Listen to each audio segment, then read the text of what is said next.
Welcome to the Forever Cash Life Real Estate Investing Podcast with your hosts, Jack and Michelle Bosch. Together, let's uncover the secrets to building true wealth through real estate and living a purpose-driven life. All right, so with that, let me quickly check what the next question is. Got to put my glasses back on. The next question is, what kind of an ad style do you use when writing or posting pieces of land? Okay, so when we post pieces of land, and this, by the way, is now I'm giving you some secret stuff that is actually in the course, because there's a module on how to exactly list your properties. And in that module, I share with you what we call the AIDA Method. And the AIDA Method is, AIDA is obviously a famous opera by Giuseppe Verdi, but also it's a method for advertising. And AIDA stands for attention, interest, desire, and action. So the goal of your presentation of your listing is to first catch people's attention. You do that in form of pictures, right? You don't put a picture of a bunch of dirt on there first. If you look at what, some people ask me, well, Jack, if I go look on websites like Zillow, there's a lot of land for sale. Yes, but have you also looked at how crappy these listings are? And the truth is, when you go there and you see these listings being horribly crappy, what you find is that you're not wasting, that you're not competing with them. You're head and shoulders above them when you follow our methodology for listing these properties. And that's why our properties sell so fast, because we're not competing with somebody. Let me ask you a question. There's a property out there that is for sale for $30,000, and it has a picture of dirt on it and a two-liner that says this property is for sale. Would you buy it? The answer is no, right? The answer is no. No, of course you wouldn't buy it. But here's the thing. What if a picture of the property shows a lake, a mountain range, a house in the neighborhood, a elk grazing because it's like a hunting property or something like that, and then it has overlaid an image, a writing that says value $50,000, now available at $29.95, right? $29,950. Oh, $995. Or now worth available 40%, or what is that? 40% below 40% below market. Right? If you put that up there, isn't that going to get people's attention way more than just a picture of dirt and then nothing below? Yeah, so they're going to click on yours. And after they click on yours, the headline says, hey, property XYZ in neighborhood of that, or great hunting property, or great retirement home property, or in the path of growth, or whatever fits your property, whatever fits the reality in your property. And then below that, there is, you say, and available at 60% of market value. Well, now I have my attention. Interest. How do I get my interest? Now give him some details. Describe some. Put some pictures. Show the neighborhood. Show the stuff that's around there. And now by doing that, you're now gaining, you're now piquing people's interest. And then you, by describing it more, part of that description piques people's desire. Now they want it. And now they're like, well, this is cool. And then you add to it that the price is low. And on top of it, perhaps you even offer seller financing, which is basically allow them to make a down payment and make monthly payments to you. And the down payment, ideally, in our method, is similar or or more than what you actually pay for the property. So if you have that property on a contract for $5,000, you ask for a $5,000 down payment on a $30,000 property, and that's only what? That's less than 20%. It should be possible for a lot of people. They give you $5 down, you paid $5 for it, you got to wash. You didn't even pay for that. Like you pay $5, you get $5 back. You have zero money out of the pocket, and now you get $500 a month in cash flow for the next 6 or 7 years. Would that be cool? That's what we do all day long. That's what we do all day long. We have built this cash flow up to over $70,000 a month in our company. Right? You can do the same thing. Right? There are students out there in the first year that built this up to $5,000 to $10,000.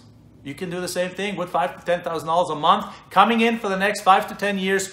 Without you even working anymore. Would that change something? Absolutely. It would change your life, right?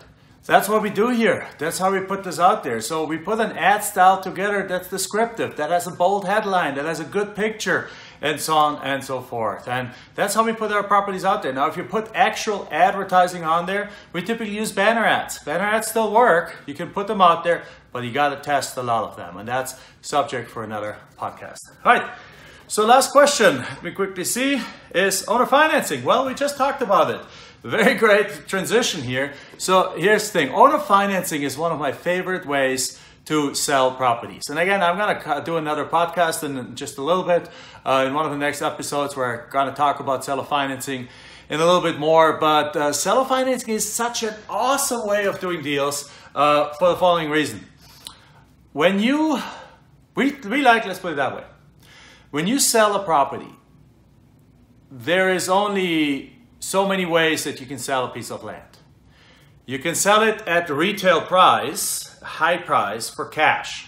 What happens if you do that in real estate and in land particularly, then the buyer would have to come in, and usually either the buyer has to have all the cash or the buyer needs to line up his own financing.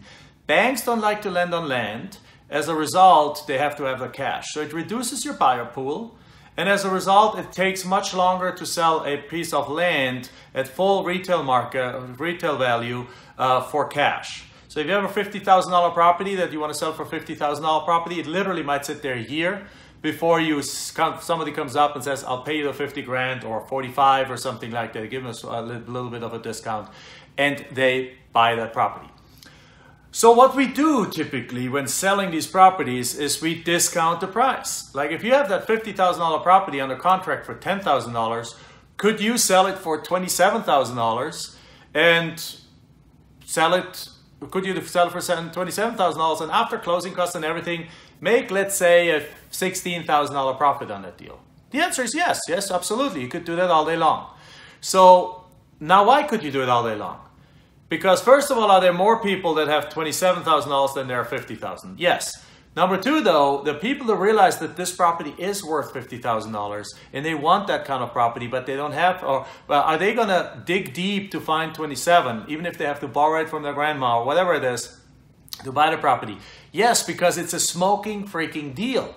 Like it's a little bit above half price. It's like at 54% of market value. So they will jump on that deal like crazy, and it will sell very quickly. So as you drop the price, it becomes more attractive and it becomes more of a deal. And it's just like when Walmart does a sale or whatever it is, even Sears or Nordstrom does a sale, and you get designer clothing, instead of for $1,000, you get them for $200, a bunch of people jump on it, right? I'm still wearing my polo shirt and my thing, so I'm not much into designer clothing, but anyway, you get my point, right? If you drop the price, people are excited about it and they buy it.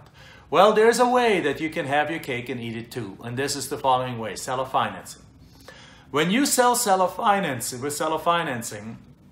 you're basically solving the problem of the market that exists at the $50,000 level. And by the way, that applies the same with $20,000, $100,000 anyway. It's like by going to market value, I just told you that it might take longer to sell that property because not that many people or less people are going to have the full amount of money that it takes to pay for that property.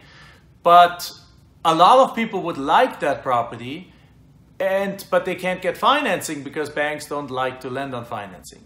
So by you becoming the bank and you offering financing on that deal, you can literally solve all those problems. So what he ends up doing is you're now saying the price is $50,000, but if you don't have $50,000, I allow you to put, let's say, $8,000 down, or $10,000 down, which is 20%, and then make monthly payments of $800 to me for the next 8 years or so. So by doing that, you now have enabled more people to be able to afford that property. And obviously, the lower the down payment, the more people can afford it. So for example, we sold a property worth $35,000. We sold it for $31,000, but we only had bought it for $3,100. So we bought it for $3,100, sold it for $31,000, and took a $5,000 down payment on that deal. So in that case, the $5,000 paid for more than the $3,100 that we paid on the property. And now on top of it, we got $400 a month, or $323 actually on a month for the next 12 years on that property. And as a result of that, the total profits were staggering on that deal. Because the total profits in that case were a total of $44,000 on that deal. Now let's do the math on it, and that's the beauty of it. Seller financing basically works such that you go and you offer a property at market value.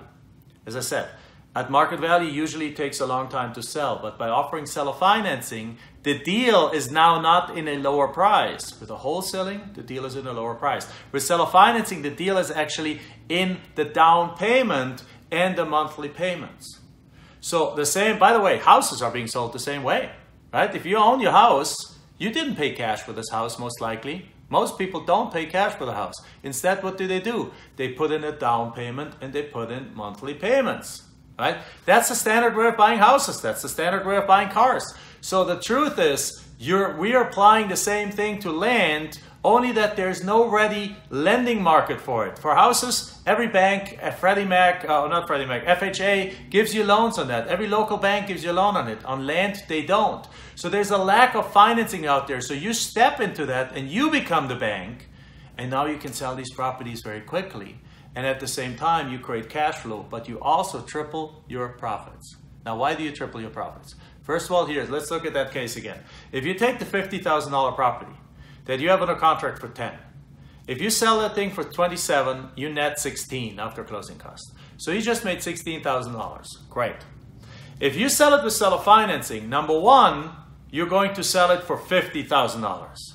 So you're already making, instead of $17,000, remember, you have it on a contract for 10. Instead of 17, you make $40,000. You get that? Instead of selling for 27, you sell it for 50, which is $23,000 more than you would otherwise sell it. So therefore, you have more than doubled your profits on that already. And then what you do is you get a down payment, which is cash in your pocket and helps you offset the purchase price. And then on the balance, let's say if you do get a $10,000 down payment, you now carry back, as it's called, a loan of $40,000.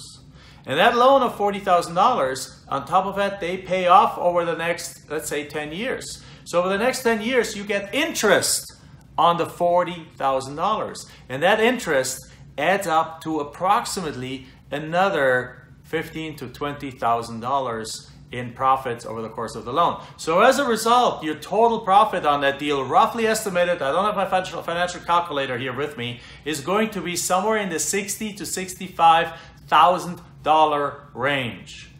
So with the first scenario, you would have sold it, you made $16,000. With the second way, you end up making $60,000. So if you take that, it's actually not 3 times, it's close to 4 times your profit that you make on the same deal just by structuring it a different way. Both sell quickly. The wholesaling deal sells very quickly and the seller financing deal sells very quickly, but you make 3 to 4 times the money with a seller financing deal. The only caveat on it is you have to wait for your money. It comes in monthly installments. So the 16 grand you make today, boom, you get the 16K, get a cashier's check, get a wire transfer, it's in your bank.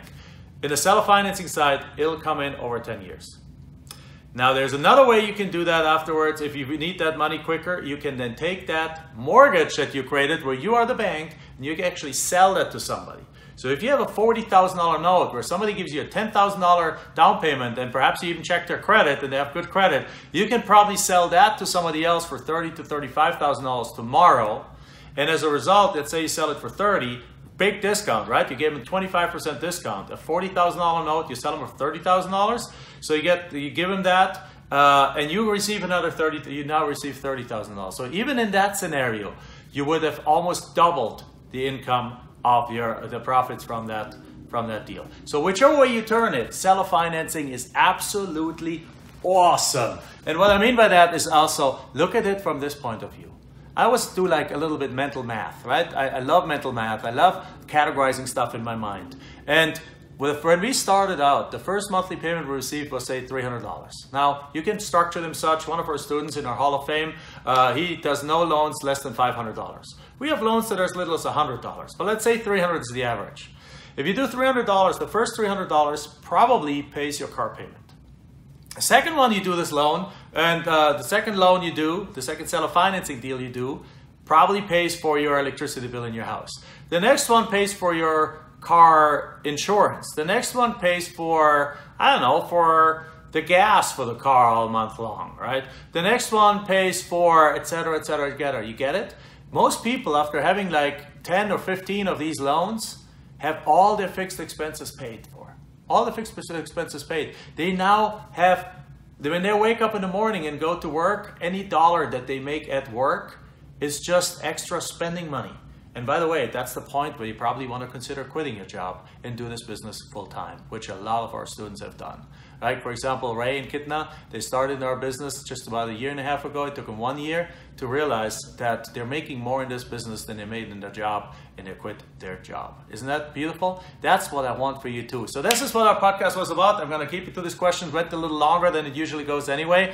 So with that, I want to thank you again. Again, you gotten all the links. We put them into the show notes too, but also make sure you leave us a 5-star review. Go over to YouTube too under Jack Bosch. We have or on the Land for Pennies actually, we have a YouTube channel. Follow us there. Follow me on Jack Bosch on Facebook. Join the Facebook group, My Open Path, also called Forever Cash Club. And I hope to see you there. Thank you very much. Bye-bye. Enjoyed this episode? Then make sure you like, subscribe, and post your comments and questions below the video. We're looking forward to hearing from you.